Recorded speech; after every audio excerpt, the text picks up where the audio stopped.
할렐루야. YDP 예배 오신 여러분들을 예수님의 이름으로 축복하고 환영합니다. 양옆에 있는 사람, 뒤에 있는 사람이랑 서로 반갑다고 인사할까요? 안녕하세요. 환영합니다. 안녕하세요. 우리 오늘도 예배드리기 앞서 우리 왕 되신 주님 앞에 모두 자리에서 일어나셔서 우리 기도로 우리 마음을 드리며 예배 준비하시겠습니다. 주님, 이 시간 주님 우리 마음 주님 앞에 올려드립니다.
수많은 무리들 줄지어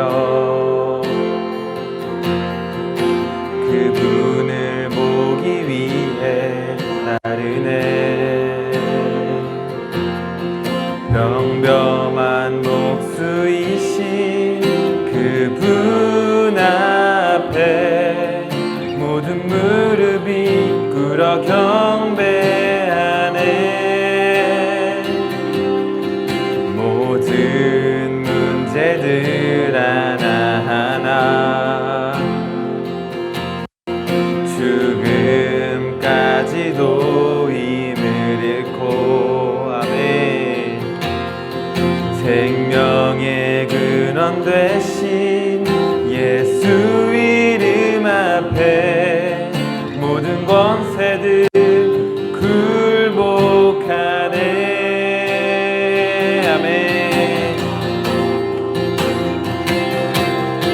예수 이름 높이세 능력의 그 이름 예수 이름 높이세 구원의 그 이름 예수 이름을 부르는 자 예수 이름을 믿는 자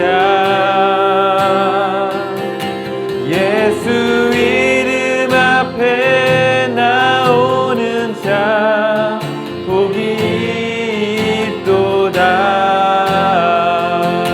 아멘. 나의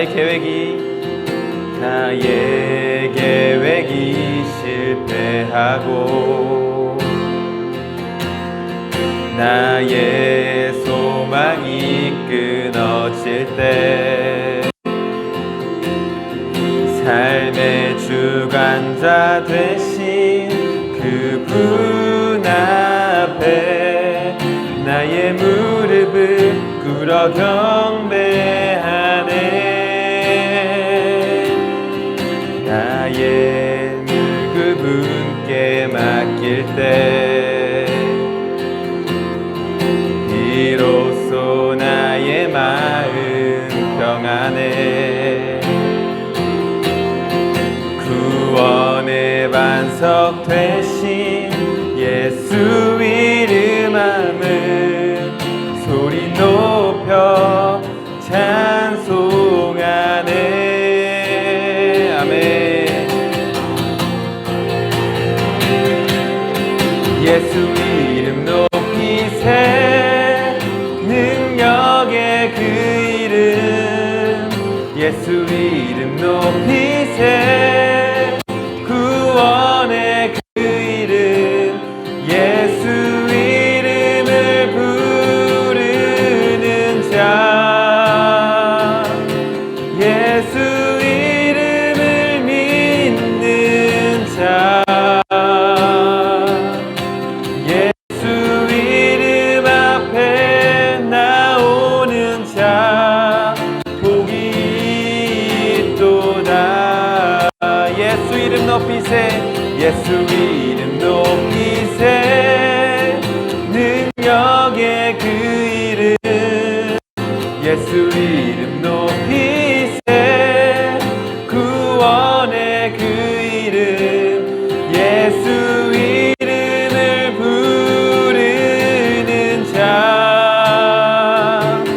예수 이름을 믿는 자 예수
주 앞에 산들이 흔들리네. 주 앞에 바다가 요동치네.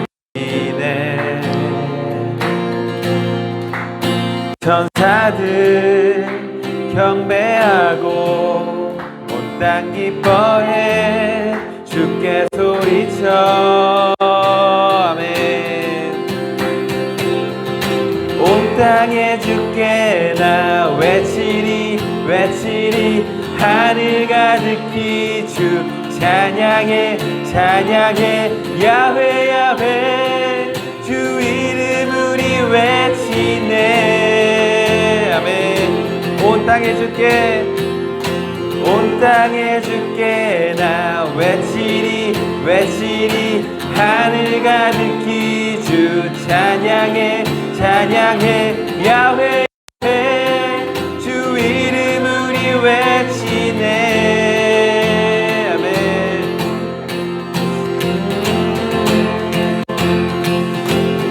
영광에 영광에 아침이 밝아오네. 온 땅이 주기사 선포하네. 천사들 경배하고 온 땅 기뻐해 주께 소리쳐.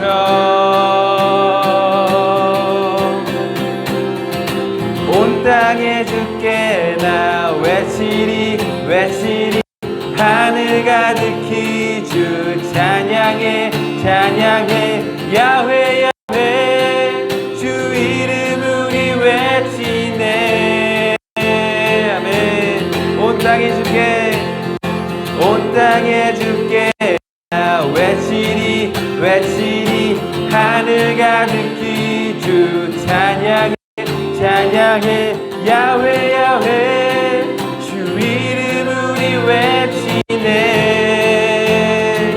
주 같은 분 없네. 주 같은 분 없네. 주를 찬양 찬양. 주 같은 분 없네. 노래해 노래해. 주님 같은 분 없네. 주를 찬양 찬양. 예수 우리 주 노래해. 온 땅에 주께 나 외치리 외치리. 하늘 가득히 주 찬양해 찬양해. 야훼 야훼 주 이름 우리 외치네. 온 땅에 주께 온 땅에 주께 나 외치리 외치리. 하늘 가득히 주 찬양해 찬양해. 야훼 야훼 주 이름 우리 외치네. 주 같은 분 없네. 주 같은 분 없네. 주를 찬양 찬양. 주 같은 분 없네. 노래해 노래해. 주님 같은 분 없네. 주를 찬양 찬양. 예수 우리 주 노래해. 온 땅에 주께 나 외치리 외치리. 하늘 가득히 주 찬양해 찬양해. 야훼 야훼 주 이름 우리 외치네.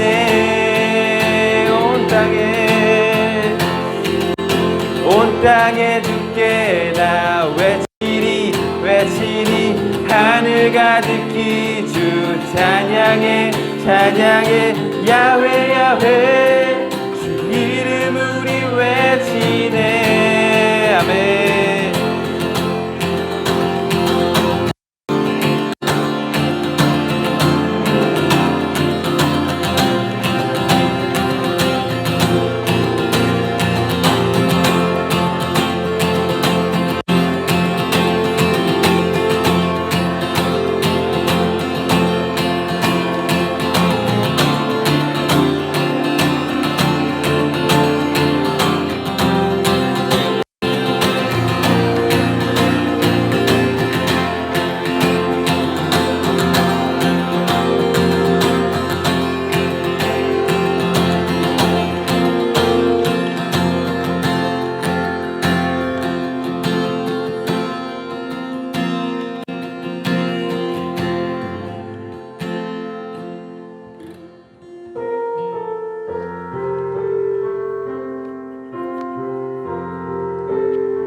주님을 사랑하는 기쁨을 그 즐거움을 빼앗기지 않게 하소서.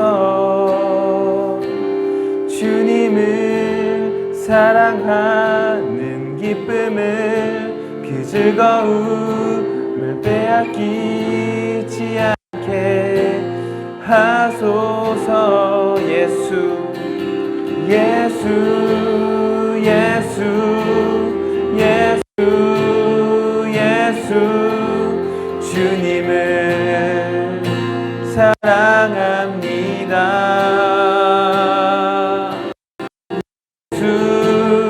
예수 예수 예수 주님을 사랑합니다. 주님을 사랑하는 기쁨을 주님을 사랑하는 기쁨을 그 즐거움을 빼앗기지 않게 하소서. 주님을 사랑하는 기쁨을 그 즐거움을 빼앗기지 않게 하소서. 예수 예수 예수 예수 예수 주님을 사랑합니다. 주님 예수 예수 예수 예수 주님을 사랑합니다. 호산나 호산나 호산나 어서 오소서.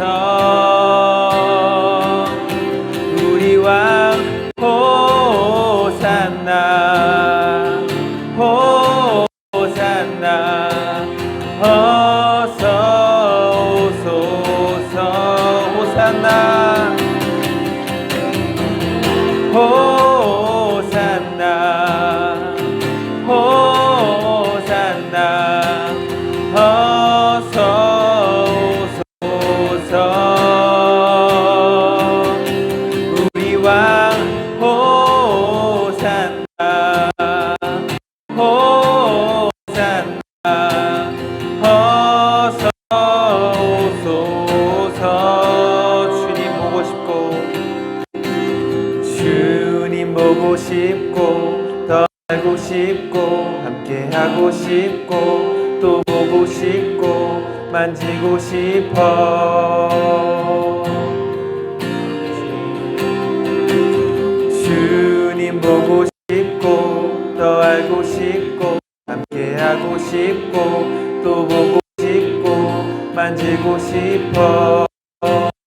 주님 보고 싶고 주님 보고 싶고 더 알고 싶고 함께 하고 싶고 또 보고 싶고 만지고 싶어.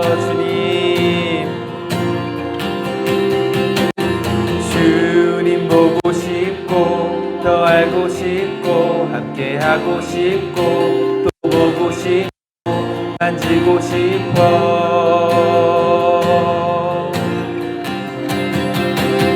주님 보고 싶고 더 알고 싶고 함께 하고 싶고 또 보고 싶어. 주님 보고 싶고 더 알고 싶고 함께 하고 싶고 또 보고 싶어. 주님 보고 싶고 더 알고 싶고 함께 하고 싶고 또 보고 싶어. 주님 보고 싶고 알고 싶고 함께 하고 싶고 또 보고 싶어 주님 보고 싶고 더 알고 싶고 함께 하고 싶고 또 주님 보고 싶고 더 알고 싶고 함께 하고 싶고 또 보고 싶어 주님 보고 싶고 더 알고 싶고 함께 하고 싶고 또 보고 싶어 주님 보고 싶고 더 알고 싶고 함께 하고 싶고 호산나 호산나 호산나 어서 오소서 우리 왕 호산나 호산나 어서 오소서 우리 왕 호산나 호산나 어서 오소서 호산나 우리 왕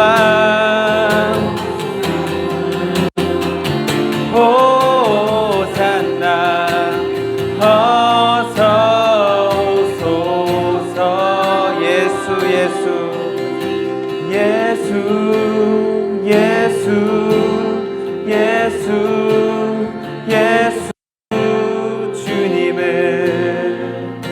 사랑합니다 주님 예수 예수 예수 예수 주님을 사랑합니다 예수 예수 예수 예수 예수 예수 주님을 사랑합니다 예수 예수 예수 예수 주님을 사랑합니다 아멘 주님 사랑합니다 주님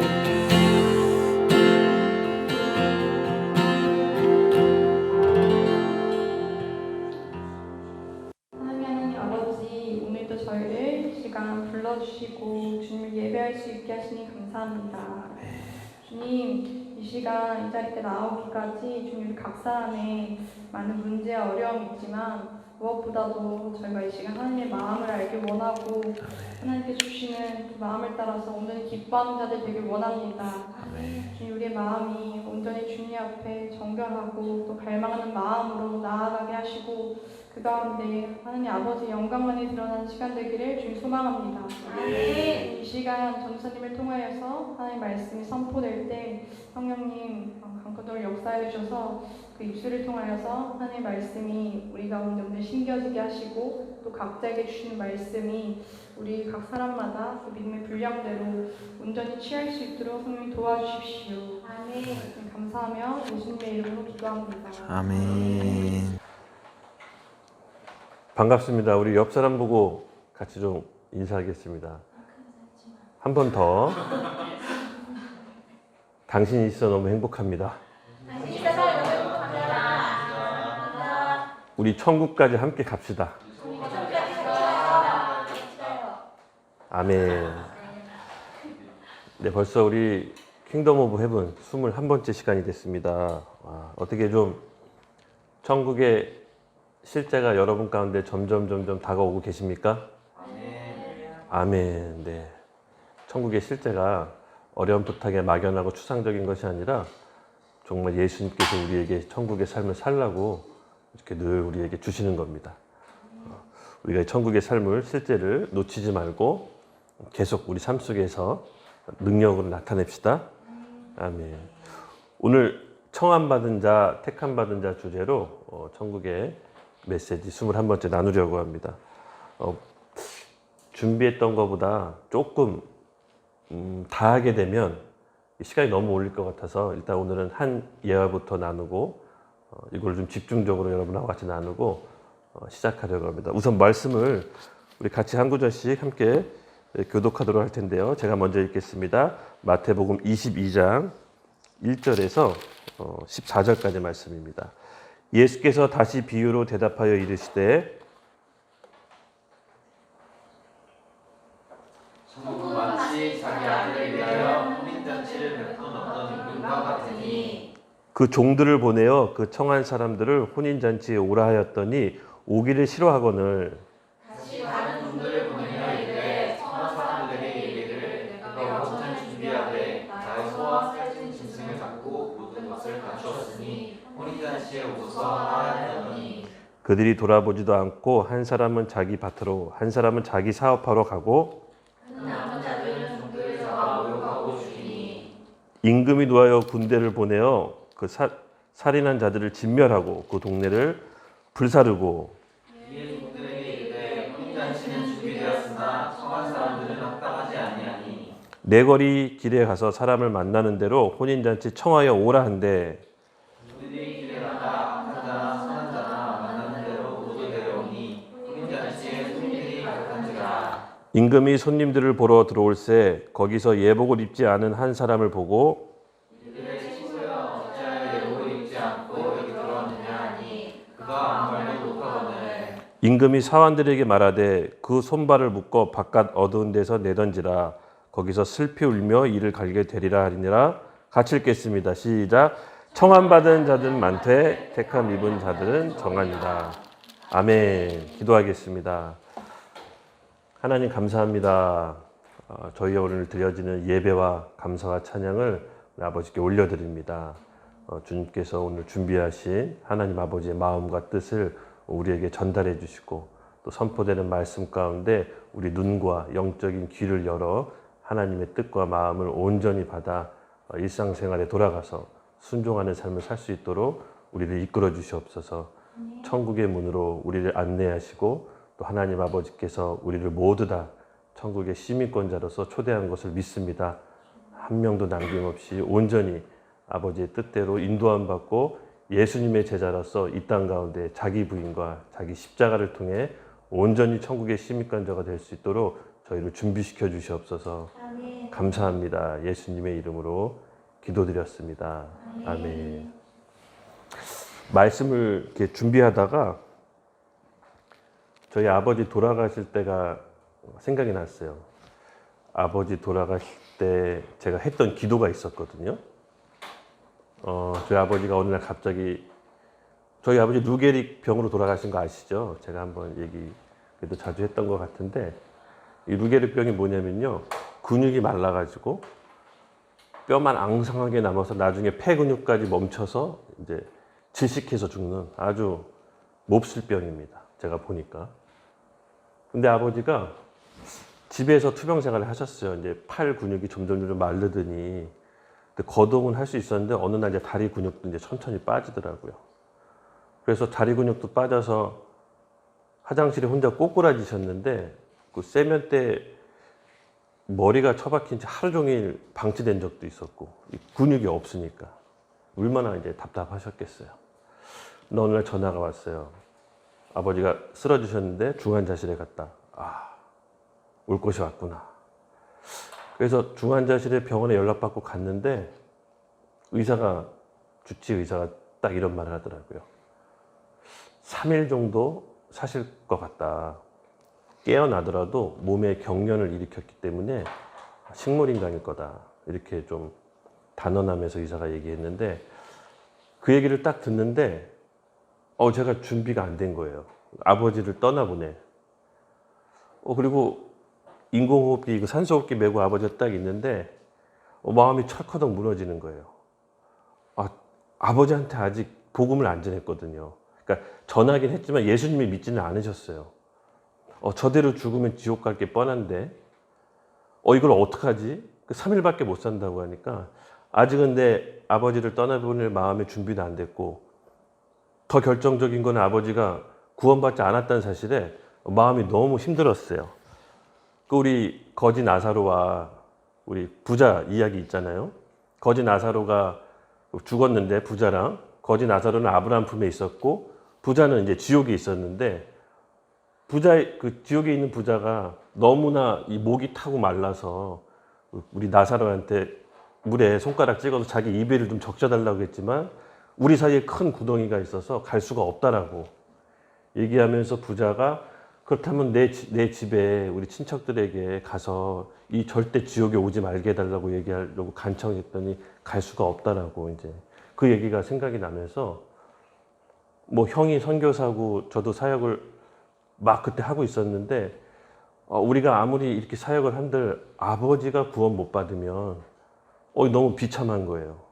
마음이 너무 안 좋은 거예요. 그래서 제가 이런 기도했던 게 딱 생각이 났어요. 어떻게 기도했었냐면은, 정말 하나님께 솔직하게 그 아버지의 손을 붙잡고 무릎 꿇고 이렇게 기도했어요. 하나님, 아버지가 3년만 더 살게 해달라고.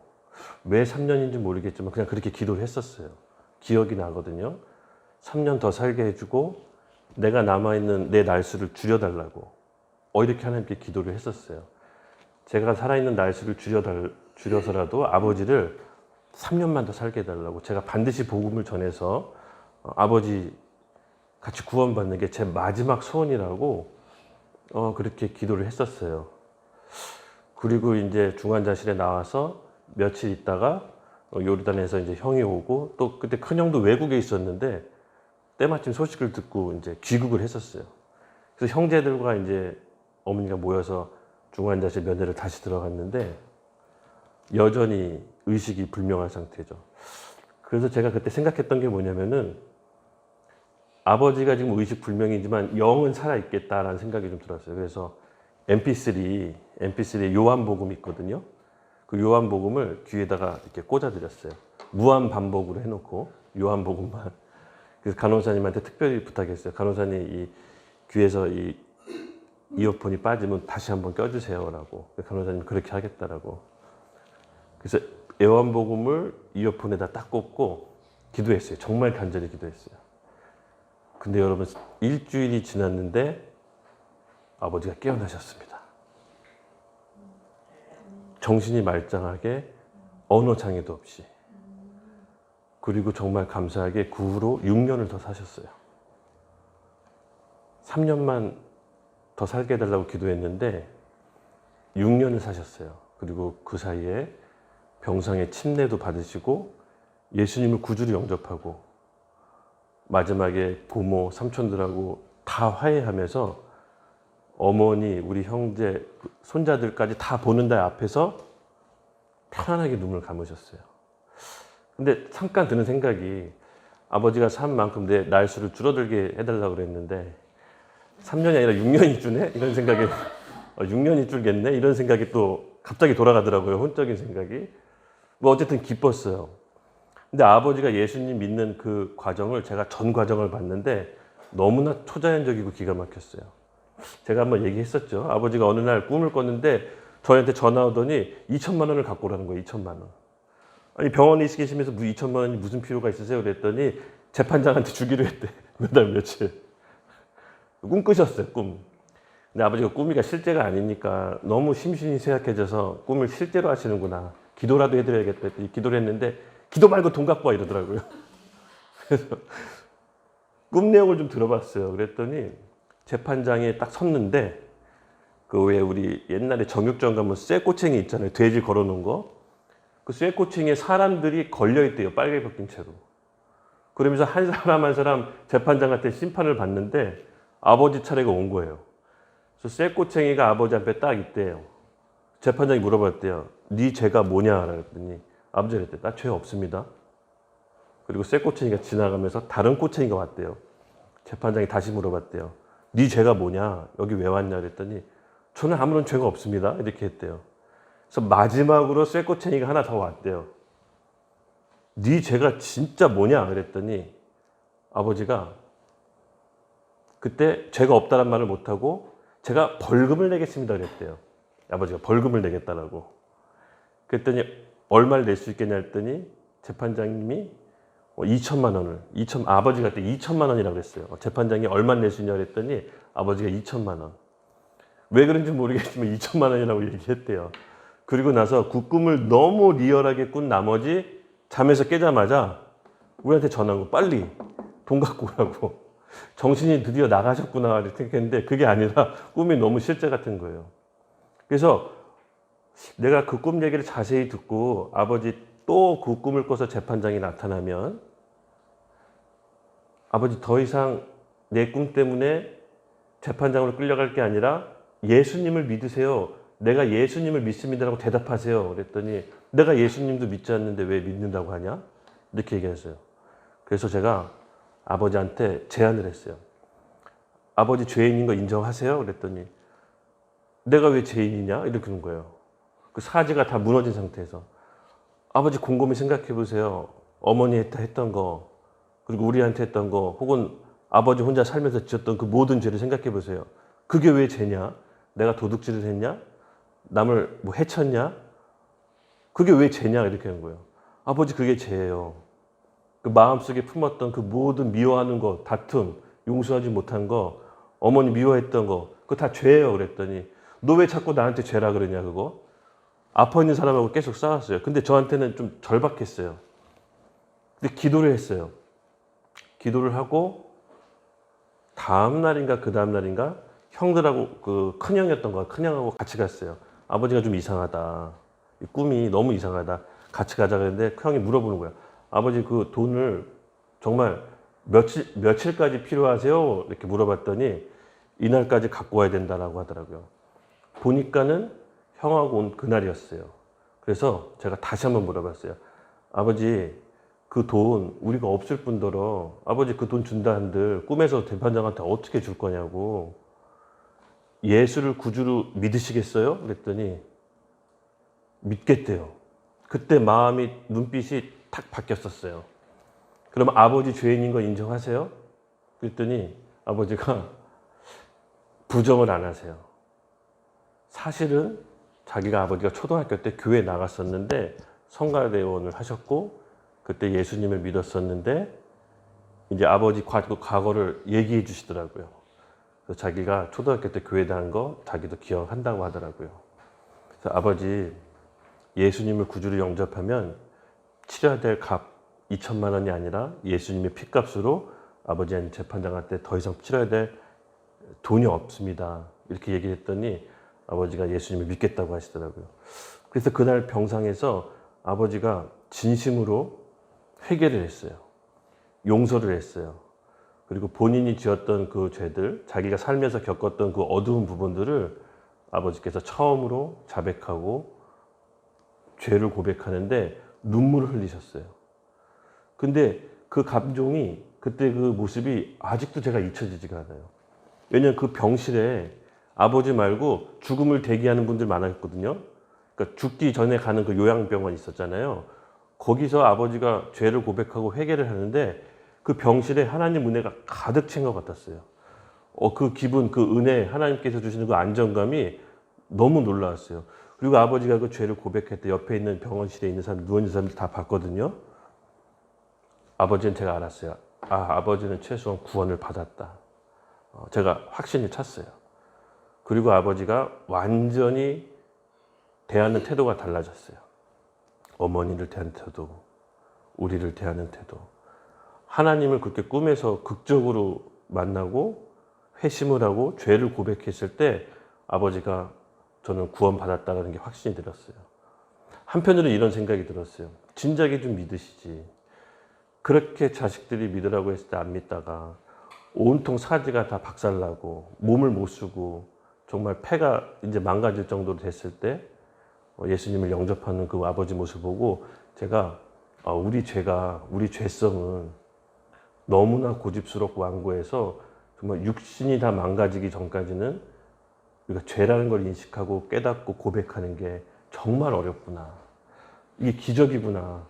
우리가 예수님 믿은 것이 너무나 기적이다라는 것을 그 아버지 병상에서 1년의 과정, 그 6년 동안 과정을 통해서 제가 알았어요. 그리고 아버지는 병상에서 침례를 받으시고 정말 은혜롭고 온 가족이 다 보는 앞에서 돌아가셨거든요. 그래서 여러분, 구원은 정말 우리가 입으로 단순히 고백한 그 교리에서 구원이 아니라 목숨하고도 맞바꿀 그런 구원입니다. 우리 로마서 10장 9절이 있잖아요. 우리가 예수를 우리 주로 고백하고 마음으로 믿고 의에 이른다라고. 예수를 주로 고백하는 것은 단순히 우리가 종교적 행위를 얘기하는 게 아니라 그 로마 시대에 네로 황제가 로마에서 대화재가 났을 때 그 책임 전가를 크리스찬들에게 했어요. 유대인 크리스찬들에게. 그래서 유대인 크리스찬들이 주를 황제, 네로가 아니라 예수라고 고백하는 것은 즉 목숨을 내놓는 거예요. 그러니까 예수를 주로 고백하는 것이 그 정도 강도였어요. 목숨을 내놓고 내가 예수를 주로 고백하고 모든 사람한테 커밍아웃하는 거예요. 죽기를 각오한 정도의 무게가 바로 구원인 거예요.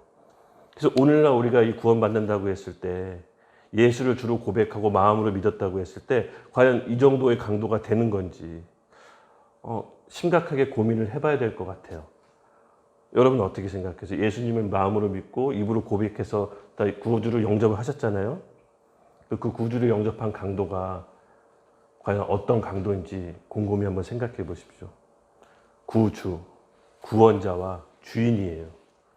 어디서부터 구원입니까? 인간이 해결할 수 없는 근본 문제. 죄, 죽음, 사탄의 소나기. 이 세 가지 문제로부터 인간 스스로 해결할 수 없기 때문에 우리에겐 구원자가 필요한 거예요. 그 구원자는 우리를 죄로부터, 죽음으로부터, 이 사단의 지배로부터 영원히 해방시킬 피가 예수의 보혈로 우리를 완전히 속죄시킬 능력이 있으신 분이에요. 바로 그걸로부터 우리가 구원받았다는 겁니다. 인간 스스로 구원할 수 없기 때문에 구원자가 필요한 거예요. 그렇게 얻은 그 구원은 너무나 감사하고 너무나 은혜롭고 기뻐서 그 구원자를 주인으로 삼을 수밖에 없는 거예요. 내 삶의 내 주인. 내가 아니라 그 예수를 날 죄에서 죽음에서 영원한 형벌에서 구원해 주신 그 예수님을 내 삶의 주인으로 모시는 거예요. 그래서 성령이 우리 가운데 거하셔서 늘 우리에게 말씀해 주시고 마음의 양심으로 깨우쳐 주셔서 우리가 뭘 해야 될지 하지 말아야 될지 주인 돼서 알려주시는 거예요. 그래서 성령이 임하시면 죄로부터의 자각이 먼저 시작되는 거예요. 어떤 것이 죄인지, 어떤 것이 의인지. 그 의는 하나님의 뜻이에요. 지금 나한테 요구하신 하나님의 뜻. 성령이 임하시면 죄로부터 의로부터 그리고 세상 심판자로부터 우리를 깨우쳐 주신다고 했어요. 주인은 내가 내 뜻대로 사는 게 아니에요. 내가 선악을 판단하는 것이 아니라 주인이 내 인생을 지금부터 나를 이끄시는 거예요. 그 주인께 성령으로 인도받는 삶이 하나님의 통치를 받는 삶이에요. 그 예수님이 우리에게 말씀하신 거예요. 누구든지 나를 따라오려거든 자기를 부인하고 자기 십자가를 지고 나를 따르라. 오늘 우리에게 주신 이 성령의 음성을 여러분 우리가 듣고 정말 우리가 예수님을 구원자로 믿는다면 이제부터 우리가 주인으로 모시는 삶을 살아야 됩니다. 그 주인이 중요합니다. 흔히들 구원자로만 멈춰있는 경우가 많아요. 내가 구원받았기 때문에 천국 간다. 거기서 끝내고 주인으로 모시지 않고 여전히 내 뜻과 내 삶과 내 믿음으로 살아가는 경우가 많아요. 여러분 그것은 진정한 회개가 아니라 반성이 지나지 않습니다. 반쪽짜리 회개예요. 반드시 구원받은 자는 예수 그리스도를 주인으로 내 삶이 전인격적으로 조정해요. 성령께서 조명해 주세요. 지금 내가 어디로 가야 되고 무엇을 깨닫게 해야 되는지. 그것은 회개는 하나님께 주시는 축복입니다. 그래서 오늘 우리 구원받은 사람의 축복과 회개에 대한 조명을 다시 한번 일깨웠으면 좋겠어요. 본문 들어가기 전에 좀 서두가 길었지만 필요한 메시지였나 봐요. 우리가 같이 오늘 본문을 통해서도 제가 회개에 대한 메시지를 할 텐데 우리가 잘 본문을 통해서 청함받은 자, 택함받은 자 무엇이 다른 것인지 한번 살펴보도록 하겠습니다. 1절 제가 살펴볼 텐데요. 22장 1절 예수께서 다시 비유로 대답하여 이르시되, 이 마태복음이나 다른 구절 보면, 우리 사복음서에 보면 예수께 비유로 말씀하시죠. 근데 비유로 말씀하신 게 못 알아듣게 해서 우리 지옥 보내려고 골탕 먹이려고 하는 게 아니라 그때 당시 유대교 랍비들의 그 화법이었대요. 가르치는 화법, 교수법이라고 하죠. 그래서 비유로 설명해서 알아듣기 쉽게, 내가 가진 고정관념, 편견 이런 것들로부터 비유를 통해서 이렇게 깨는 그런 것이 화법으로 많이 쓰여졌다라고 합니다. 그리고 2절에 이렇게 얘기합니다. 천국은 마치 자기 아들을 위하여 혼인잔치를 베푼 어떤 임금과 같으니. 정말 재밌는 비유로 시작합니다. 이번에는 천국은 마치 어떤 임금이 자기 아들을 장가 보내고 혼인잔치를 보내는 것처럼 비유하세요. 재밌더라고요. 왕의 결혼식, 혼인잔치를 베푼 어떤 임금 같으니. 여러분, 왕의 결혼식의 특징이 뭔지 아세요? 왕은 자기가 원하는 사람하고 결혼할 수가 없어요. 선대 왕이 자기의 배우자를 정해줘요. 그래서 우리 옛날에 무슨 뭐 언론이나 이런 데 뉴스 보면 영국의 무슨 왕자가 평민하고 결혼하기 위해서 왕족을 내려놨다 뭐 이런 기사 봤잖아요. 그렇죠? 그리고 뭐 일본의 공주인가요? 일반 회사원하고 결혼해서 왕족의 지위를 내려놨죠. 그리고 평민이 됐어요. 그처럼 왕은 자기랑 결혼하고 싶은 사람하고 결혼할 수가 없어요. 선대 왕이 정해줘요. 그리고 왕은 왕족끼리만 결혼해요. 옛날에 유럽의 왕들은 왕족끼리는 스페인, 영국, 프랑스 다 섞였어요. 왕족끼리만 결혼해서 그 혈통 유지하기 위해서. 왜냐하면 왕은 자기 나라와 백성을 다스려야 되기 때문에 본인 뜻대로 이렇게 살 수가 없었던 거죠. 근데 이 왕이 천국은 마치 이 어떤 혼인잔치를 베풀기 위한 임금과 같다라고 했어요. 하나님 나라에서는요, 임금이 자기 아들을 보내는 혼인잔치 비유를 합니다. 혼인잔치, 그 원어에 보면 가무스라고 하는데 복수를 쓰여졌어요. 복수. 요새 우리 결혼식 하면 30분? 여러분들 나중에 결혼하시면 알겠지만 30분? 뭐 짧으면 15분도 하더라고요. 그렇게 하고 그냥 밥 먹고 이렇게 피로해나고 헤어지는. 근데 여기서 혼인잔치라고 복수로 쓰여진 것은 뭐냐면은 최소 잔치가 일주일이에요. 7일. 기쁨과 환희와 정말 축제의 장으로 그 일주일 동안 먹고 마시면서 정말 축제를 벌이는 거죠. 그래서 이제 복수의 의미로 쓰여졌는데, 이 혼인잔치를 통해서 마지막 때 벌어지는 예수님께서 재림을 암시하고 계신 거예요. 예수님께서 재림하실 때 혼인잔치 비유 많이 쓰시죠? 네. 그게 이유가 있어요. 혼인잔치가 벌어지기 전에, 예수님이 재림하기 전에 적그리스도가 등장하죠? 그래서 우리 가운데 큰 대환란을 줍니다. 그리고 그 적그리스도의 등장 가운데 핍박과 환란을 견딘 성도들이 비로소 예수님이 재림할 때 혼인잔치에 비유하는 거예요. 모든 아픔과 슬픔, 고통을 견뎌낸 성도에게는 축제, 기쁨과 환희와 어마어마한 혼인잔치로 비유를 하는 거예요. 그러나 다른 한쪽에서는요, 혼인잔치가 아니라 심판받는 부류들이 있어요. 이따가 얘기할 텐데, 그러므로 혼인잔치는 정말 성도들의 믿음, 고통과 환난과 고난을 겪은 성도들에게 허락된 하나님의 특별한 잔치예요. 그 혼인잔치를 비유하는 거예요. 3절에 이렇게 얘기합니다. 그 종들을 보내어 그 청한 사람들을 혼인잔치에 오라 하였더니 오기를 싫어하거늘. 먼저 임금이 뭐 신하라고 얘기도 하고 종들이라고 얘기하는데, 종들을 보내서 이 혼인잔치에 올 사람들 초청합니다. 왕의 결혼식은, 왕들의 통치의 결혼식은요, 그냥 막 이렇게 청첩장 나르는 게 아니라 먼저 사람들을 보내서 초대할 사람을 골라요. 그래서 이 왕들에서 누굴 초대할지 신하를 보내서 그들을 초대합니다. 그래서 오라고 초청을 했는데, 여러분 뭐라고 했죠? 3절에? 오기를 싫어하거늘. 참 별일입니다. 그렇죠? 뭘 뜻할까요? 제가 이 22장, 21장, 20절에 이 개체적으로 예수님께서 왜 이런 비유를 하셨냐면은 십자가에 못 박기 한 달 전이거든요. 그러니까 바리새인들이 계속해서 예수님 쫓아다니면서 사역 현장에 말 실수하거나 꼬투리 잡아서 체포하려고 바리새인들 들으라고 한 거예요. 혼인잔치를 종들을 보내서 초청했는데 오지 않거든. 신랑의 친구 침례 요한이 천국이 가까이었다 회개하라고 먼저 혼인잔치 초청을 해요. 그러나 우리 유대인들은 어떻게 했죠? 바리새인들은 침례 요한을 참수시킵니다. 초청에 응하지 않은 거죠. 그 첫 번째 바리새인들 들으라고 예수님이 말씀하시는 거예요. 이걸 듣는 바리새인들 기분이 어떻겠어요? 상당히 또 나빴겠죠? 본인들은 알아요. 자기한테 했다는 거를. 두 번째입니다. 4절 다시 다른 종을 보내어 이르되 청한 사람들에게 이르기를 내가 오찬을 준비하되 나와 소와 살찜 짐승을 잡고 모든 것을 갖추었으니 혼인잔치에 오소서 하라 하였더니 첫 번째 신랑의 친구를 보냈지만 사람들은 무참히 침례 요한을 참수함으로써 혼인잔치를 거부해 버립니다. 그리고 두 번째 초청이 있습니다. 회개하라 천국이 가까이었다라고 외친 사람이 두 번째로 누구죠? 우리 주님 예수님입니다. 다시 초대합니다. 그 예표를 이렇게 얘기합니다. 나와 나의 소울과 살찐 짐승을 잡고 모든 것을 갖췄으니 예수님을 십자가에 매달아 놓고 모든 사람이 볼 수 있게 혼인잔치를 알리는 겁니다.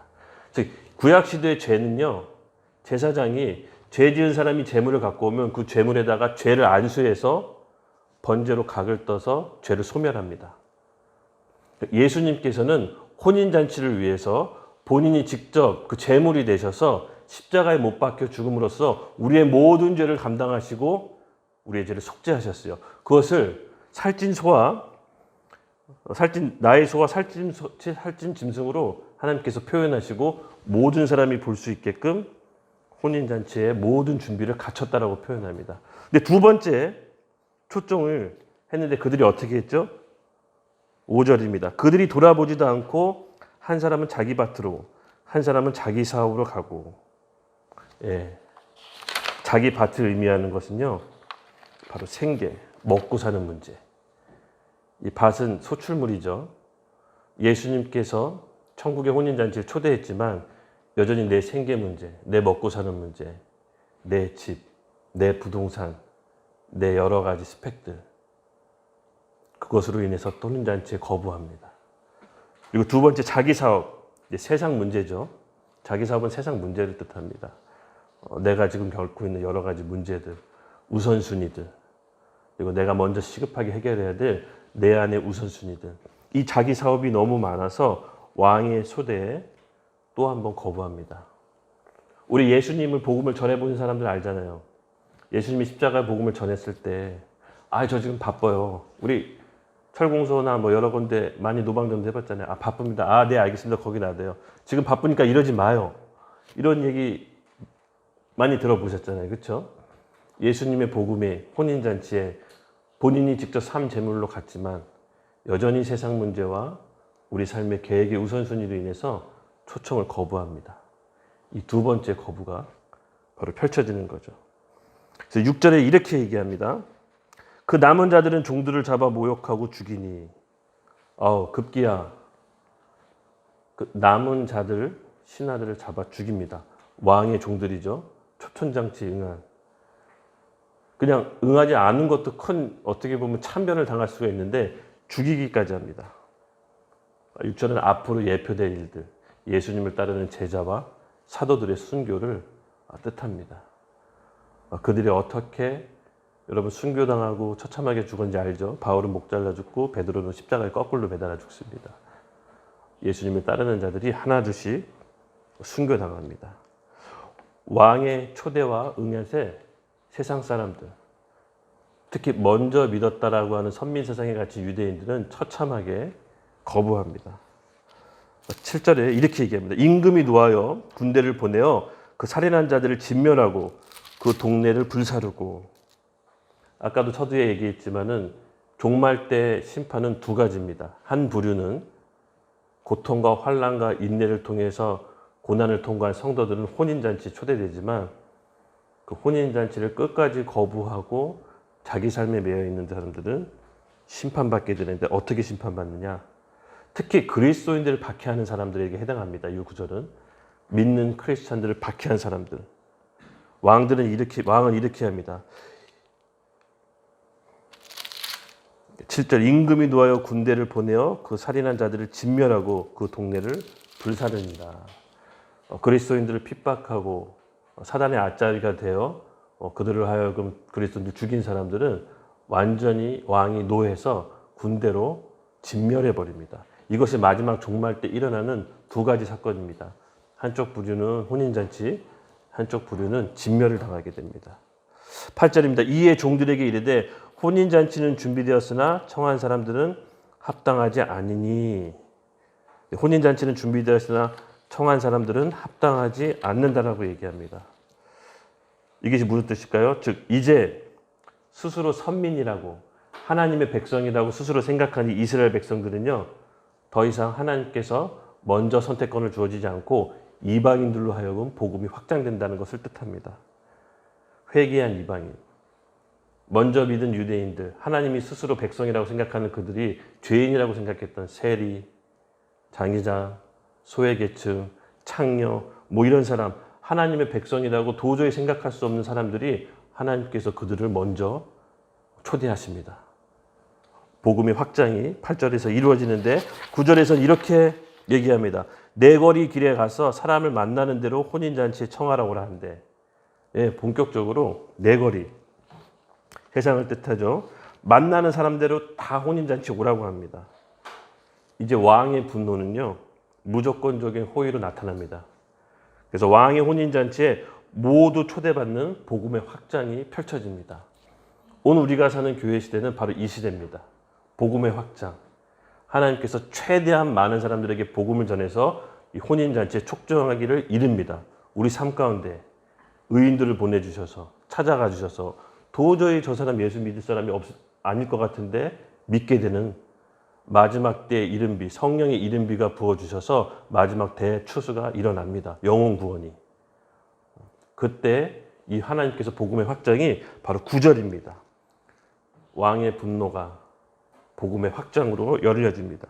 그리고 10절 이렇게 얘기합니다. 종들이 길에 나가 악한 자나 선한 자나 만나는 대로 모두 데려오니 혼인잔치에 손님이 가득한지라. 와, 이제는 혼인잔치에 손님이 가득하게 됐습니다. 먼저 한번 우리 하나님의 그 신부의 친구들 그리고 신부의 종들 다 죽인 자들을 심판하시고 복음의 확장을 통해서 모든 사람을 악한 자나 선한 자나 다 불러드립니다. 그리고 이제 혼인잔치에 손님이 가득하게 됩니다.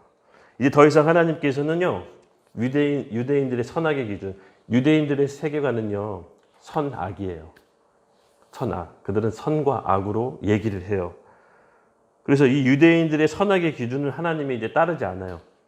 그리고 하나님께서는 외모로 보지 않고 사람을 판단하지 않고 마음의 중심을 보시고 복음을 받아들인 누구에게나 이 혼인잔치에 다 불러드립니다. 우리는 이 혼인잔치에 청함받은 사람들입니다. 여기까지. 저와 여러분은 모두 혼인잔치에 들어온 사람들입니다. 그러나 이제부터 중요합니다. 택함받은 자를 왕이 고르기 시작합니다. 11절에 이 손님들이 혼인잔치에 가득 채워지잖아요. 임금이 손님들을 보러 나올새 거기서 예복을 입지 않은 한 사람을 보고, 일단 혼인잔치에 사람들이 다 모이고 식사를 이렇게 시끌벅적하게 하고 있을 때쯤 주인공이 싹 등장하는 게 보통 일반적인 관례입니다. 그때 주인공이 싹 등장했을 때 왕의 눈에 예복을 입지 않은 사람이 눈에 딱 들어온 겁니다. 예복. 예복의 뜻은 무엇일까요? 이 결혼식에 참석할 때 우리가 복식을 좀 갖추잖아요. 그렇죠? 그냥 뭐 아무리 나랑 관계가 없는 먼 친척이라도 우리는 예를 갖춥니다. 근데 여기 보면은 길거리에서 초청받았어요. 그리고 그때 당시 옷이 너무나 귀했기 때문에 그런 예복을 갖춘다는 게 너무 어려운 일이었습니다. 그래서 보통 왕의 초청을 받을 때는 왕이 예복을 보내준다라고 합니다. 그래서 그것을 입고 오라고. 자기 힘으로 입을 수 있는 예복이 아닙니다. 즉, 이 왕의 결혼식의 예복은 왕이 주셔야 돼요. 하나님의 전적인 은혜와 구원을 상징합니다. 하나님의 의. 모든 사람이 초청을 받았지만 그 예복을 입은 택함 받은 사람은 하나님의 전적인 은혜와 구원입니다. 자기 힘으로 그 예복을 살 수가 없어요. 우리 같이 박수 한번 치고 좀 기지개 필게요. 졸아서는 안 됩니다. 조는 것도 우리가 이겨내면 박수 3번 시작. 지금부터 다시 할게요. 잘 들으세요. 지금 너무 중요합니다. 마지막 클라이막스예요. 결론 부분이에요. 예복은 뭐라 그랬죠? 자기 힘으로 구해서 입을 수 있는 것이 아니라. 맞습니다. 이 사람들이 예복을 준비하지 않은 사람을 왕이 봤다는 건 뭐냐면요. 자기 힘으로 예복을 준비할 수 없는 거예요. 즉 왕이 예복을 보내주지 않으면 입을 수 없는 옷이에요. 바로 구원이란 하나님의 전적인 은혜와 사랑인데 우리 힘으로 얻을 수 있는 예복이 아니라 하나님 편에서 주어지는 구원의 은혜예요. 그 의의 옷을 입기를 우리가 간청해야 됩니다. 근데 그 의의 옷은 어떻게 입을 수 있습니까? 회개. 외모로 보지 않는 회개한 자만이 왕의 예복을 입을 수가 있습니다. 예복을 입지 않고 회개하지 않은 자는 왕이 택함을 받을 수가 없어요. 여러분 제가 아까 서두에도 얘기했잖아요. 예수님을 믿는 구원자는 많지만 주인으로 인정하지 않는 우리의 신앙생활을 봅니다. 그렇죠? 예복을 입기 위해서는 예수님을 주인으로 따라야 됩니다. 예복은 우리 힘으로 입을 수 없습니다. 바로 회개란 내가 가던 길을 멈추고 원래 있던 자리로 돌아오는 겁니다. 여러분 회개가 있어야 왕이 주어지는 예복을 가질 수가 있는데 회개하십시오. 회개하지 않고 내가 내는 모든 종교적인 열심, 뭐 우리가 훈련 받을 수 있잖아요. 그렇죠? 수련회도 가고 1:1 양육도 받을 수 있지만 진짜 중요한 거는 회개라는 예복을 입은 다음부터 그 모든 것들이 왕 앞에 인정받는 것입니다. 회개되지 않았는데, 진짜 주인으로 모시지 않았는데, 아무리 내 힘으로 입을 예복을 준비해 본들 왕은 예복으로 치지 않습니다. 회개하셔야 돼요. 정말 심각하게 고민하셔야 돼. 나는 예수님을 주와 구원자로 모셨는지. 여러분 오늘 그 회개하는 밤이 되겠으면 좋겠어요. 회개하는 자에게는 왕이 여러분에게 혼인잔치에 예복을 보내줄 겁니다. 왕이 주는 거룩한 옷, 내 힘으로 만든 옷이 아니라 내가 열심을 내서 한 옷이 아니라 회개한 자만이 죽게 되는 은혜의 예복. 여러분 받으셨나요? 아멘. 아직 못 받았다라고 괜찮습니다. 아직 기회가 있습니다. 아직 못 받은 분들은 우리 회개합시다. 주님 저에게도 이 예복을 주시옵소서. 주님 제가 이 예복을 갖기 원합니다. 제가 무엇을 회개해야 되는지 저에게 깨우쳐 주시고 저를 준비시켜 주시옵소서. 12절 읽겠습니다. 이르되 친구야 어찌하여 예복을 입지 않고 여기 들어왔느냐 하니 그가 아무 말도 못하거늘. 아무 말도 못하거늘. 하나님 앞에 섰을 때 자기가 예복이 없는지 스스로 알아요. 우리가 복음을 듣고 구원받았다고 하지만 사실은 하나님 앞에 섰을 때 우리가 예복이 있는지 없는지는 진정한 회개의 열매를 통해서 내 스스로가 알 수 있습니다. 왜 시험 치면 시험 잘 봤는지 안 봤는지 시험 치고 나면 대충 감이 오잖아요. 그렇죠? 맞습니다. 우리가 이 소리를 듣지 않기 위해서는 정말 회개가 필요합니다. 친구야 어찌하여 예복을 입지 않고 여기 들어왔느냐? 예복을 입지 않은 채 혼인잔치에 초청받을 수 있습니다. 그러나 택함은 왕의 예복을 입은 자만이 택함 받는 것입니다. 그가 아무 말도 하지 못하더라. 조금 더 비참하게 얘기합니다. 13절 임금이 사환들에게 말하되 그 손발을 묶고 바깥 어두운 데에 내던지라 거기서 슬피 울며 이를 가게 되리라 하리라. 혼인잔치에 초청을 받고 복음도 받아들여 예수를 구주로 고백도 했지만 여전히 회개하지 않는 나의 고집, 생각, 내 연민, 내 상처를 통해서 십자가 앞에 하나님 앞에 진정한 회개를 하지 않았다면 오늘 하셔야 됩니다. 이 예복을 하나님께서 저와 여러분에게 선물로 주시기 위해서 저는 오늘 이 메시지를 한다고 믿습니다. 정말 중요한 신앙의 시작인 것 같아요. 우리가 몇 명 되지 않지만 제 마음속에 열망이 있어요. 진짜 신앙생활 제대로 하고 싶은 사람들 모이게 해달라고. 이 회개, 하나님께서 주시는 예복을 입으시기 바랍니다. 시간이 그렇게 많은 것 같지만 우리 아버지의 경우처럼 사지가 무너지고 절단나야 비로소 예수님을 믿어요. 그리고 회개한 사람도 그렇게 많지 않아요. 회개하셔야 됩니다. 이 요한 1서 좀 1장 9절 좀 보여주실래요? 네.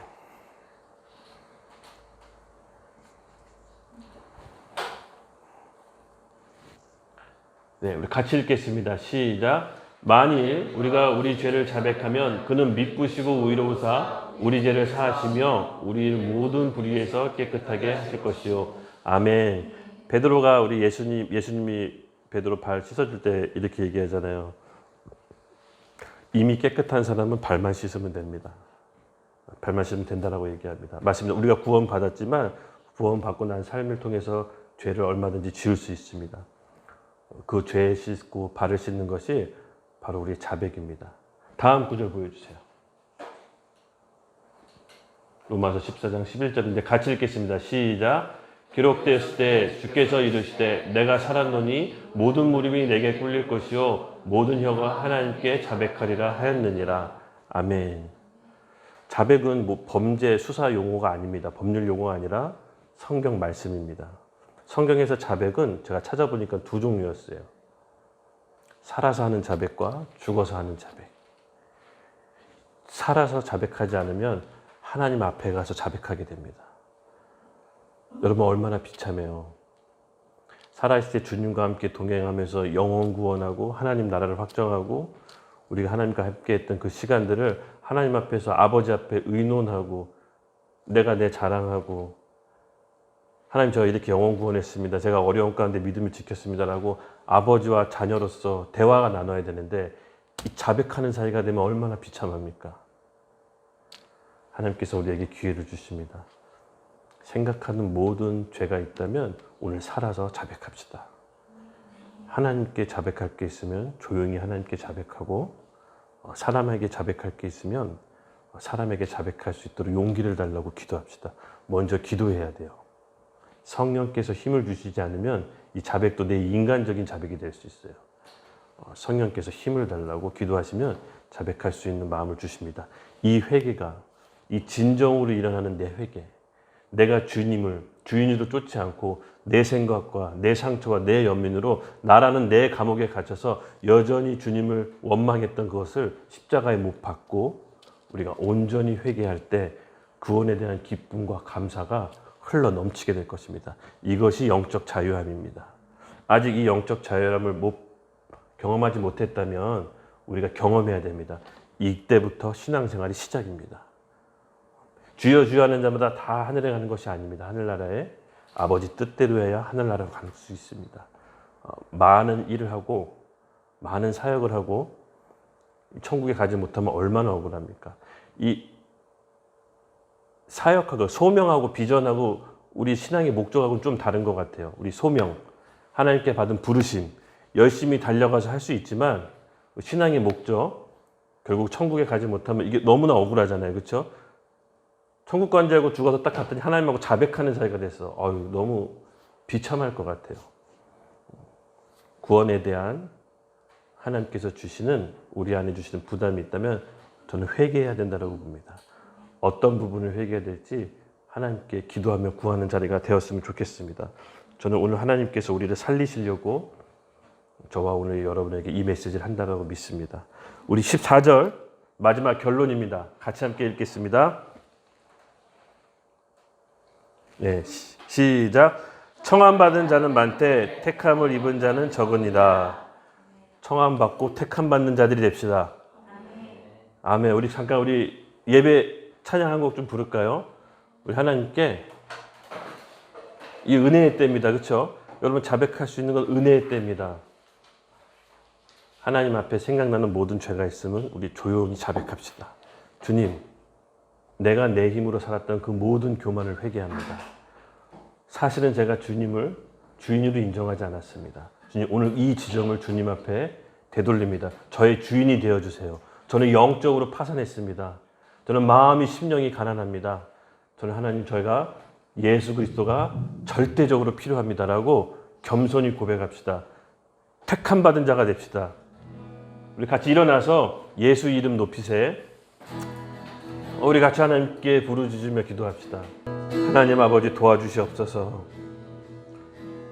우리 무너진 심령과 가난한 마음에 하나님의 무한하신 사랑과 긍휼과 오래 참으심으로 우리의 복음의 혼인잔치에 청함받은 자로서 주님의 은혜와 사랑을 알기를 원합니다.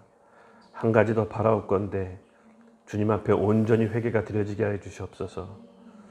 내가 생각했던 것, 내 판단, 내 교만, 모든 내 생각, 오늘 예수 그리스도 앞에 나아갑니다. 저의 주인이 되어주시고 우리 모인 청년들이 주인이 되어주시옵소서. 아멘.